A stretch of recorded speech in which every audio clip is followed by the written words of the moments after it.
guilty, a person who does not feel accountable, a person who does not feel responsible for ever changing anything because they don't think they're doing anything wrong. They're taught that their ancestors were pioneers, their ancestors were explorers and builders of civilization, that they brought progress and democracy and enlightenment to the world. They hear about the Renaissance, they hear about the Industrial Revolution, they hear about the Age of Discovery, and so forth and so on.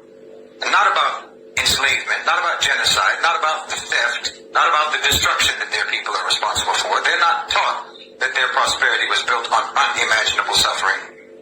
They're not taught that their systems of government, their financial empires, their very sense of national identity are all rooted in exploitation. They don't know about the crimes. They don't know the real legacy of their people. And so they don't change. They don't have to change because they don't even realize what they need to correct. You know, when we look at colonialism, for example, the history that's taught in Western schools is usually an abstraction.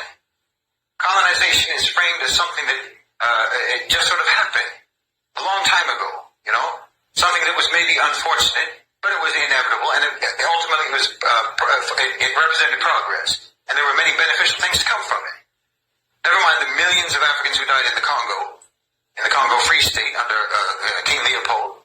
Most white Americans have never heard of them. Never mind the Bengal famine of 1943 when millions of Indians starved to death due to British policies. They don't even know about it. The fact that the American police forces evolved from slave patrols, they don't know about that either. And they're not any more informed about the ongoing crimes, like the pillage of African resources today, the economic neocolonialism that keeps entire regions of the world impoverished, the exploitation of labor in the global south. These aren't relics of history. That's the present-day reality of what your people are doing.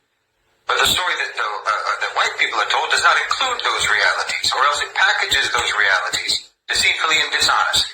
They package them dishonestly and deceitfully in the past just like they do now. The irony is that when they're confronted with the truth, many of these people will react defensively. You know, I didn't do that. That was in the past. Why should I feel guilty?